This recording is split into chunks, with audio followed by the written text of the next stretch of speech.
নমস্কাৰ বন্ধুসকল, আজি আকৌ নতুন এটা ভিডিঅ' লৈ আপোনালোকৰ মাজলৈ আহিছোঁ। আজি এই ভিডিঅ'টোত বিশেষকৈ শ্ৰমিকসকলৰ কাৰণে এটা বিশেষকৈ ভাল খবৰ বুলি ক'ব পাৰি, কিয়নো এই পৰ্টেলটোৰ জৰিয়তে অসম চৰকাৰৰ ফালৰ পৰা কিছু সা সুবিধা লাভ কৰিবলৈ সক্ষম হ'ব। আপোনালোকে এই ছাইটটোত আহিবৰ কাৰণে abocwwb.assam.gov.in টাইপ কৰিব, নহ'লে আপুনি নিৰ্মাণ সখী বুলি গুগলত টাইপ কৰিব। টাইপ কৰাৰ লগে লগে আপোনাৰ সন্মুখত প্ৰথম ছাইটটোৱে আহিব abocwwb.assam.gov.in। তাতে ক্লিক কৰিব আৰু লগে লগে এই ছাইটটোত আহি যাব।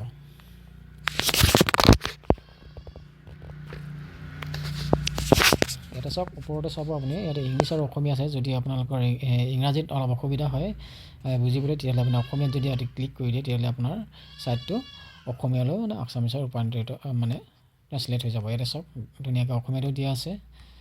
ইয়াতে ধুনীয়াকৈ দিয়া আছে, এইবিলাক গোটেইবিলাক আছে।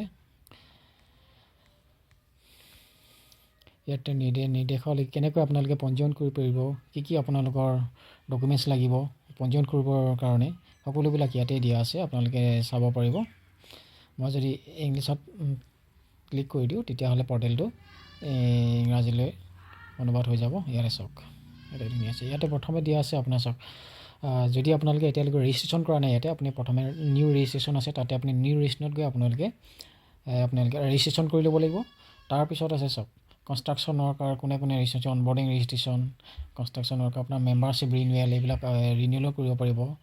তাৰপিছত আপোনালোকে ক্লেইম কৰিব, যদি আপোনালোকে অলৰেডি ৰেজিষ্ট্ৰেশ্যন কৰা আছে, আপোনালোকে ক্লেইম কৰিব পাৰিব। আৰু ৰেজিষ্ট্ৰেশ্যন কৰাৰ পিছত আপোনালোকে আৰু কি কয়, লগ ইন কৰিব পাৰিব। প্ৰথমে নিউ ৰেজিষ্ট্ৰেশ্যন কৰিব লাগিব, তাৰপিছতহে আপোনালোকে এই পৰ্টেলটোত লগ ইন কৰি আবেদন কৰিব পাৰিব। ইয়াতে মই কিছুমান আপোনালোকক দেখুৱাই আছোঁ, চাব। এটা গাইডলাইন দিছে to register as a member or beneficiary with the Assam BOCW welfare board, মানে শ্ৰমিক বৰ্ডত আপোনালোকে আবেদন কৰিবৰ কাৰণে প্ৰথমতে কি কৰিব লাগিব, submit N online application through the Nirman সখী পৰ্টেল, যিটো এই পৰ্টেলৰ জৰিয়তে যিটো দিছে ইয়াতে চাওক, abocwwb.assam.gov.in প্ৰথমে আপোনালোকে ৰেজিষ্টাৰ কৰিব লাগিব। Registration can be done by visiting nearest public facilitation centre or through self mode by accessing the Nirman Sakhi বা পৰ্টেল। আপোনালোকে যিকোনো এটা অনলাইন কিছুমান আছে আজিকালি দোকান পোৱা যায়, সিহঁতে CSC চেণ্টাৰ আছে, তাত গৈ আপোনালোকে আবেদন কৰিব পাৰিব, নহ'লে আপোনালোকে নিজেও ঘৰতে আবেদন কৰিব পাৰিব। আৰু ইয়াতে দিয়া আছে কিছুমান গাইডলাইনছ দিয়া আছে, আপোনালোকে চাব পাৰিব। Registered workers onboarding, membership renewal কেনেকৈ আপোনালোকে চাব পাৰিব, ইয়াত ধুনীয়াকৈ দিয়া থাকে, এইবিলাক সকলোবিলাক চাব পাৰিব। আৰু যদিহে আপোনালোকে আবেদন কৰিছে, ইয়াতে ট্ৰেক এপ্লিকেশ্যন বুলি এটা আছে, ইয়াতে চাব পাৰে ট্ৰেক এপ্লিকেশ্যন। এইটো মই আপোনাক জুম কৰি দিছোঁ। ইয়াতে আপোনালোকৰ এপ্লিকেশ্যন নম্বৰটো এণ্টাৰ কৰি আপোনালোকে ছাবমিট বটন ক্লিক কৰিলে আপোনালোকে যিটো আবেদন কৰিছিলে, কোনটো প্ৰচেছত আছে, সকলোবিলাক আপোনালোকে চাব পাৰিব। ইয়াতে যদি আপোনালোকে এতিয়া প্ৰথমে ৰেজিষ্ট্ৰেশ্যন কৰি যদি কৰিব বিচাৰে, আজি কনষ্ট্ৰাকশ্যন ৱৰ্কাৰ যিটো নিউ ৰেজিষ্ট্ৰেশ্যন আছে, তাতে ক্লিক কৰিব। ক্লিক কৰাৰ লগে লগে আপোনাৰ মুখত এনেকুৱা এটা পেজ আহি যাব। ইয়াতে ধুনীয়াকৈ দিয়া আছে, সকলোৰে পঢ়ি চাব কি আপোনালোকৰ কি ডকুমেণ্টছ লাগিব, আপোনালোকৰ বয়সৰ কিমান ন্যূনতম বা কিমান বয়সলৈকে পাৰিব, সেইবিলাক দিয়া চাগে। ইয়াতে চাওক, age of the construction worker shall be between 18 to 55 years, মানে 18 বছৰৰ পৰা 55 বছৰৰ ভিতৰত হ'ব লাগিব। আৰু কি হ'ব লাগিব, must have been engage for at least 90 days in construction related work in last 12 months, মানে মিনিমাম 90 দিন আপোনালোকে কনষ্ট্ৰাকশ্যন ৰিলেটেড ৱৰ্কত কাম কৰা হ'ব লাগিব। আৰু আধাৰ কাৰ্ড লাগিব। তেতিয়া আপোনালোকৰ শ্ৰমিক কাৰ্ডখন লাগিব, যদিহে শ্ৰমিক কাৰ্ড এতিয়ালৈকে আপোনালোকে বনোৱা নাই, তেতিয়া শ্ৰমিক কাৰ্ডখন বনাই ল'ব। আপোনালোকৰ ID, address proof, driving license, voter card, ration card, bank passbook, যিকোনো এটা আপোনাৰ ডকুমেণ্টছ হ'লেও হ'ব। ঠিক তেনেকৈ আপোনাৰ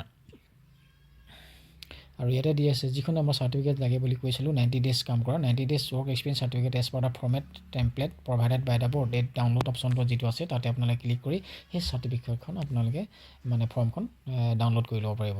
তাৰপিছত যদি মই তলত এটা দিয়া আছে চাওক, ক্লিক হেয়াৰ টু এপ্লাই, ইয়াতে ক্লিক হেয়াৰ টু এপ্লাই কৰিবৰ কাৰণে তাতে ক্লিক কৰিলোঁ। ক্লিক কৰাৰ লগে লগে ইয়াতে চাওক, আপোনালোকে প্ৰথমতে ফোন নম্বৰটো দিব লাগিব। ফোন নম্বৰটো দিয়াৰ পিছতে আপোনালোকে ইয়াতে কি দিছে, up to 4 registrations allowed under a single phone number, মানে আপুনি এটা মোবাইল নাম্বাৰত মানে 4টাকৈ ৰেজিষ্ট্ৰেশ্যন কৰি ল'ব পাৰিব। যেতিয়া ফোন নম্বৰটো আপোনালোকে দিব, তলত আপোনাৰ কি আহিব, নিউ ৰেজিষ্ট্ৰেশ্যন আছে। নিউ ৰেজিষ্ট্ৰেশ্যনত আপোনালোকে ফোন নম্বৰটো দিয়াৰ পিছতহে নিউ ৰেজিষ্ট্ৰেশ্যন অপশ্যনটো আহিব। নিউ ৰেজিষ্ট্ৰেশ্যন অপশ্যনটো অহাৰ লগে লগে আপুনি তাত ক্লিক কৰাৰ লগে লগে ইয়াতে চাওক, the board will consider the Aadhaar data to be final. Before you proceed, make sure that your Aadhaar data, especially name and date of birth, is correct. If not, please update your Aadhaar data and then apply. ইয়াতে কি কৈছে আপোনাৰ আধাৰ কাৰ্ডৰ মতেহে ইয়াত গোটেইবিলাক আপোনাৰ fill up হ'ব। যদি আপোনালোকৰ আধাৰ কাৰ্ডখন যদি ইনকৰেক্ট হৈ আছে, অশুদ্ধ হৈছে, তেতিয়াহ'লে কাৰেক্ট কৰি ইয়াতে আবেদন কৰিবৰ কাৰণে জনাইছে। যদিহে আপোনাৰ সকলোবিলাক শুদ্ধ হৈছে, তেতিয়াহ'লে আপোনালোকে য়েছত ক্লিক কৰি দিব। য়েছত ক্লিক কৰাৰ লগে লগে ইয়াতে চাওক are you an existing beneficiary member of এপিকোজ। যদি আপোনালোকে অলৰেডি আগতে এই পৰ্টেলটোত ৰেজিষ্ট্ৰেশ্যন কৰিছিলে, তেতিয়াহ'লে আপুনি য়েছ দিব। যদি নাই কৰে তেতিয়া ন' দিব। যদি ন' দিব, ইয়াতে চাওক ৰেজিষ্ট্ৰেশ্যনৰ কাৰণে আপোনাৰ ডিষ্ট্ৰিক্ট আহিছে। আপোনাৰ নিজৰ ডিষ্ট্ৰিক্টটো চিলেক্ট কৰি ল'ব, যিটো ডিষ্ট্ৰিক্ট হয় আপোনালোকে চিলেক্ট কৰিব। চিলেক্ট কৰাৰ পিছত আপোনাৰ চাৰ্কল অফিচটো চিলেক্ট কৰিব, কিন্তু হয় আপোনাৰ ইয়াতে চাওক আই এগ্ৰীত আপোনাক ক্লিক কৰিব। ক্লিক কৰাৰ পিছত ইয়াতে চাওক আই এগ্ৰীত মই এইটো ক্লিক কৰি ইয়াতে আপোনাৰ আধাৰ নম্বৰটো দি আপুনি জেনেৰেট অ'টিপিত ক্লিক কৰিব। আপোনাৰ মনত এনেকুৱা এটা আছে অ'টিপি এটা আহিব। সেই অ'টিপিটো এইটো দেখিছে, অ'টিপিটো ইয়াতে আপোনালোকে টাইপ কৰি দিব।